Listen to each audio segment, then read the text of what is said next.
सोचा महात्मा जी है। गुरु जी अपने माँ के वचन याद आ गया। माँ बोली थी कि रास्ते में गुरु मिलेगा। प्रणाम किया ध्रुव जी नारद जी को और सारी बात सुना दिया विस्तार से।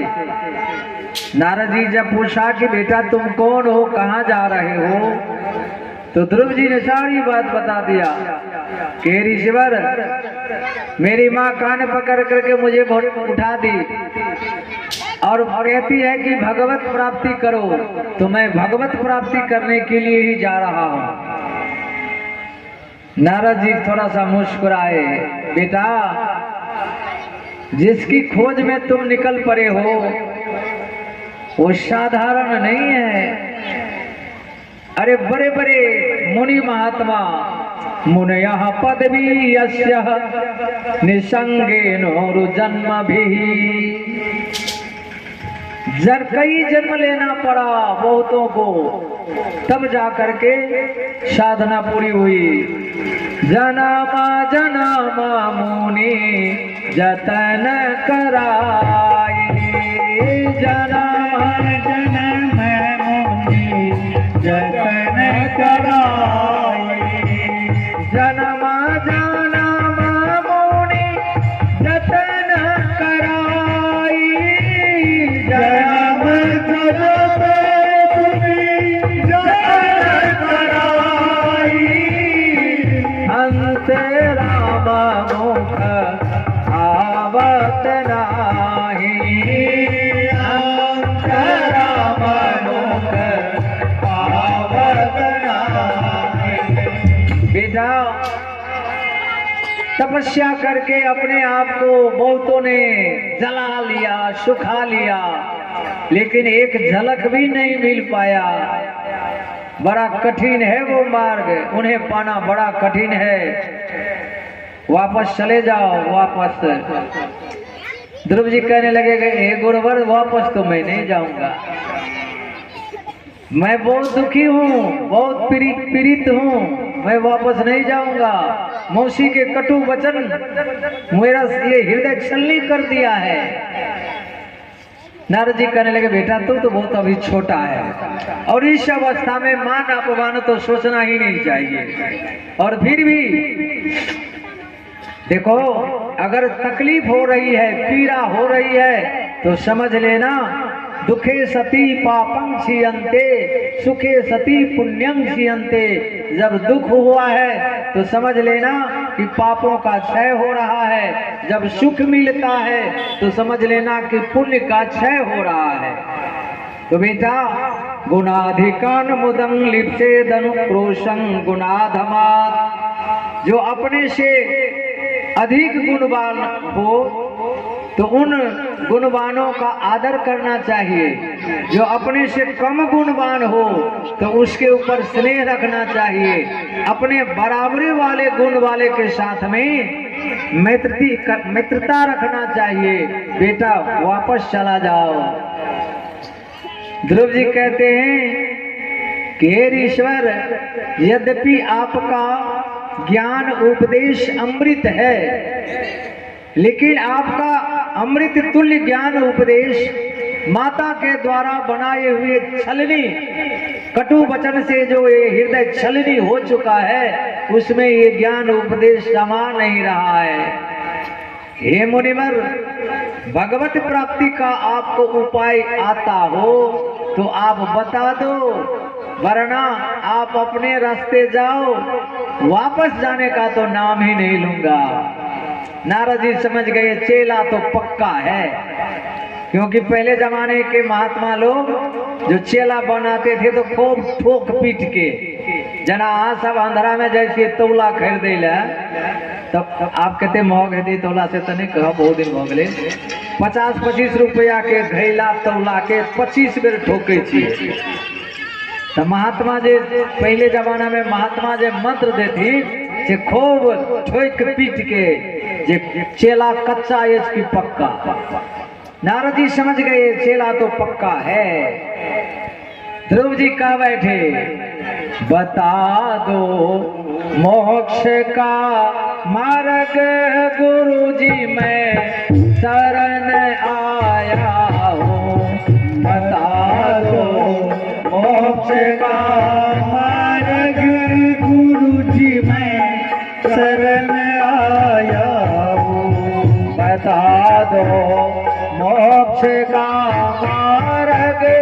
गुरु जी मैं शरण आया हूँ, बता दो मोक्ष का मार्ग।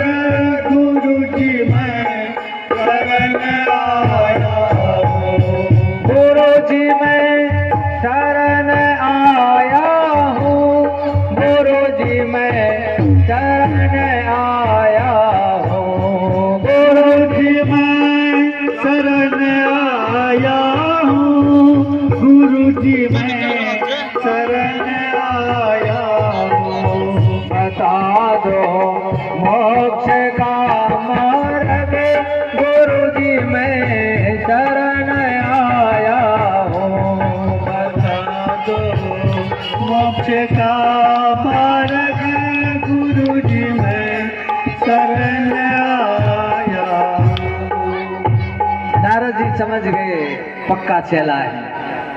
ठीक है बेटा, वृंदावन में ही एक मधुवन है और उस मधुवन में तुम जाओ। तत्तात गच्छः भद्रं ते यमुना तटं शुचि, पुण्यं मधुवनं यत्र सानिध्यं नित्यदा हरे। वृंदावन में मधुवन है, मधुवन में जाओ। और नारद जी ने 12 अक्षर का मंत्र दिया कान में। ओम नमो भगवते वासुदेवाय, ये 12 अक्षर का मंत्र है। मंत्र दे करके आदेश दिया, जाओ बेटा अब वृंदावन की ओर प्रस्थान करो, तुम्हारी मनोकामना जरूर पूरा होगा। और कह करके नारद जी वहां से चले गए और वृंदावन की ओर जा रहे हैं। ध्रुव जी गायन करते हुए 12 अक्षर का मंत्र है ये मंत्र। आइए हम भी 1 मिनट गायन करते हैं। ध्रुव जी तो गाते हुए जा ही रहा है, हम भी गायन करते हैं। ओम नमो भगवते वासुदेवाय, ओम नमो भगवते वासुदेवाय, ओम नमो भगवते वासुदेवाय, ओम नमो भगवते वासुदेवाय। वासुदेवाय हो नंदनंदनाय, वासुदेवाय हो नंदनंदनाय, वासुदेवाय हो नंदनंदनाय, वासुदेवाय हो नंदनंदनाय। ओम नमो भगवते वासुदेवाय, ओम नमो भगवते वासुदेवाय, ओम नमो भगवते वासुदेवाय, ओम नमो भगवते वासुदेवाय। ध्रुव जी पहुंच गए वृंदावन के मधुवन में और उपासना करने लगे।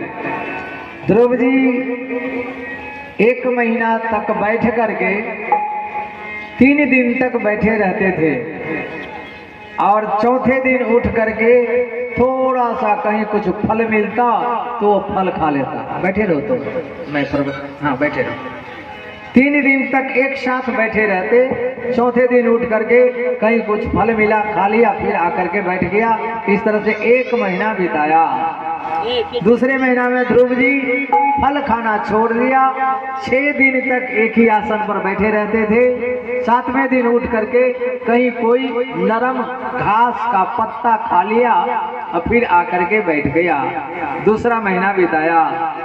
तीसरा महीना में ध्रुव जी पत्ता भी छोड़ दिया, 9 दिन तक एक आसन पर बैठे रहते थे। 10वें दिन उठ करके जमुना जी में जाकर के थोड़े से जल पान कर लेते और आकर के पुनः बैठ जाते। चौथा महीना 12-12 दिन तक एक साथ बैठे रहते और एक बार श्वास लेते थे। 5वां महीना जब आया तो श्वास लेना भी बंद कर दिया। जैसे ही श्वास लेना बंद किया, सारे जीव जंतु का प्राण अवरुद्ध होने लगा। सब देवता लोग पहुंच गए भगवान के पास भगवान से कहने लगे प्रभु रक्षा करो रक्षा। बोले किससे? बोले मुझे नहीं पता। नैवं विदानो भगवान प्राणरोधा। नैवं विदानो, हमें नहीं पता कि हमारा प्राण वायु क्यों रुका हुआ है। तो भगवान ध्यान लगा के देखा, तो ध्यान लगा के क्या देखते हैं? ओहो, वृंदावन में एक भक्त तपस्या कर रहा है। ध्रुव जी 5वें महीने में खड़ा हो गए और खड़ा होकर के एक पैर पर खड़े हो गए, हाथ ऊपर उठाया, प्राणवायु को रोका। सारे देवता सब छटपटाने लगे। भगवान ध्यान में देखे, ओहो ध्रुव खड़ा होकर के तपस्या कर। भगवान कहते हैं, ध्यान से सुनना, यहाँ वेद व्यास जी महाराज इस श्लोक में वर्णन करते कि भगवान ये नहीं कहा कि मैं वृंदावन में मधुबन में जाकर ध्रुव को दर्शन देता हूँ, नहीं। देवताओं को आश्वस्त करते हुए कहते हैं कि मधुर वनम वृत्य दिदृक्षया यतः। दिदृक्षया, दर्शन देने के लिए नहीं जा रहा हूँ, दर्शन करने के लिए, दिदृक्षया करने के लिए मैं जा रहा हूँ।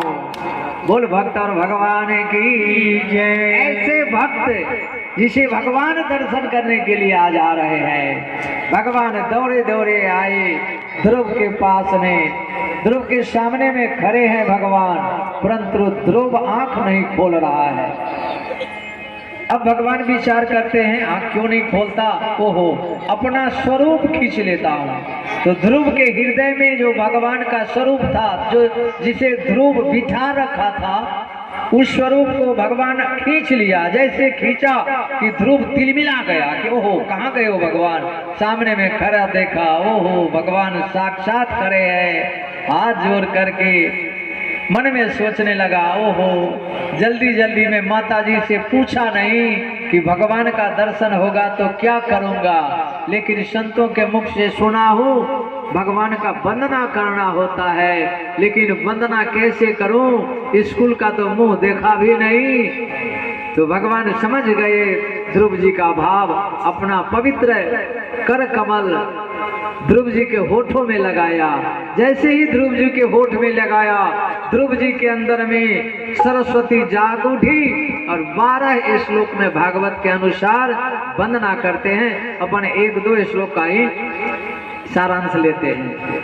ध्रुव जी गा उठे, यो अंतः प्रविश्य मम वाचमिमां प्रसुप्तां संजीवयत् अखिल शक्तिधरः स्वधाम्ना अन्यस्तहस्तचरण श्रवणत्वगादीना प्राणानमो भगवते पुरुषाय तुभ्यं। प्राणानमो भगवते पुरुषाय तुभ्यं। भक्ति मोह प्रवहतां त्वयि मे प्रसंगो भूयाद अनंत महता मलाशयानां येनांजसोलवन गुरु व्यसनं भावाब्धिं निश्चे भवद गुण कथा अमृतपान मत्तः। निश्चे भवद गुण कथा अमृतपान मत्तः। ध्रुव कहते हैं, प्रभु सारे संसार का सृष्टि करने वाला जो मेरे इस हृदय में प्रविष्ट होकर के और सोए हुए सरस्वती को जागृत किया, समस्त इंद्रियों को जागृत किया। इसकी इंद्रियों में बल कौन देते हैं? परमात्मा ही तो देते हैं। तो समस्त इंद्रियों में जिसने ये बल दिया, हाथ पैर सब कुछ चलने का जो ताकत दिया है, शक्ति दिया, ऐसे पुराण पुरुष को, पर ब्रह्म परमात्मा को प्राणानमो भगवते पुरुषाय तुभ्यं मैं बार बार कोटि कोटि प्रणाम करता हूँ। मैं जो बोलता हूँ वो भी ध्यान देना है। भगवान को प्रणाम किया, हाथ जोड़ करके प्रणाम कर रहे हैं। हे प्रभु, भक्ति मोह प्रवहता मुझे आप ऐसे अपने भक्तों का संग देना जिसके मुखारबिंद से आपकी कथा रूपी गंगा प्रवाहित होती हो। कितना सुंदर भाव है। ऐसे भक्तों का संग जो हर हमेशा आपके ही कथा, आपका ही गुणानुवाद करता हो। भक्ति मोह प्रवहतान त्वयि में